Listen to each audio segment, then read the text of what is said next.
Manchester వేదికగా England team India జట్ల మధ్య జరిగిన 4వ టెస్ట్ మ్యాచ్ ఎన్నో నాటకీయ పరిణామాల మధ్య చివరికి ఫలితం లేకుండా డ్రాగా ముగిసింది.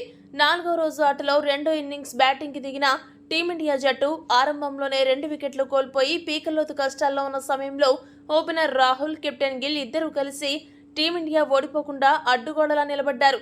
వీరికి అండగా ఆల్రౌండర్లు జడేజా, వాషింగ్టన్ సుందర్ ఇద్దరు కూడా అద్భుతంగా ఆడి చెరో సెంచరీ సాధించి టీమిండియా ఓటమిని అడ్డుకున్నారు. ఇంగ్లాండ్ బౌలర్లకి పిచ్చెక్కించారు. మొత్తంగా యువకులతో కూడిన టీమిండియా జట్టు ఓడిపోయే మ్యాచ్ను డ్రా చేసి ఇంగ్లాండ్కి గట్టి షాక్ ఇచ్చింది. ఇక ఈ మ్యాచ్ అనంతరం టీమిండియా కెప్టెన్ గిల్ మాట్లాడుతూ ఏమన్నాడంటే, ఈ రోజు టెస్ట్ మ్యాచ్లో ఉన్న అసలైన మజాని ఎంజాయ్ చేశామనే చెప్పాలి. ఇలాంటి ఒత్తిడి ఉన్న మ్యాచ్ల్లో మా ఆటగాళ్లు చూపించిన తెగువ చాలా గొప్పది. ఆరంభంలో 2 వికెట్లు కోల్పోయి కష్టాల్లో ఉన్న సమయంలో బ్యాటింగ్ చేసి జట్టు ఓడిపోకుండా చేయడం చాలా ఛాలెంజింగ్ విషయం అనే చెప్పాలి. మా జట్టు చేసిన ఈ కఠినమైన ప్రయత్నానికి చాలా సంతోషంగా ఉంది. గత 2 రోజులుగా మేము తీవ్రమైన ఒత్తిడిలో ఉన్నాము. 5వ రోజు ఆట ఎలా ఉంటుంది అని.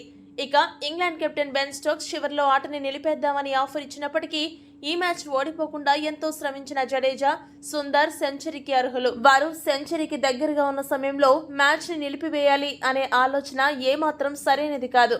ఈ మ్యాచ్లో మేము చాలా నేర్చుకున్నాము. చివరి సెషన్, చివరి బంతి వరకు పోరాడాలని జట్టుగా ముందే డిసైడ్ అయ్యాము. మా ప్రణాళికలు సరిగ్గా అమలు పరచడంలో మేము సక్సెస్ అవ్వడం సంతోషంగా ఉంది. ఇక చివరి మ్యాచ్ ని గెలిచి ఈ సిరీస్ ని డ్రా చేస్తామనే నమ్మకం ఉంది. ఇక పంత్ ఫిట్నెస్ పై ఇప్పుడే ఎటువంటి అప్డేట్ ఇవ్వలేము. 5వ టెస్ట్కి ఇంకా 3 రోజుల సమయం ఉంది కాబట్టి అప్పటి పరిస్థితులు బట్టి నిర్ణయం తీసుకుంటామని గిల్ ముగించాడు. ఈ వీడియో కనుక మీకు నచ్చినట్టయితే లైక్, షేర్, కామెంట్ చేయండి. మరిన్ని స్పోర్ట్స్ అప్డేట్స్ కోసం మా ఛానల్ సబ్స్క్రైబ్ చేసుకోండి.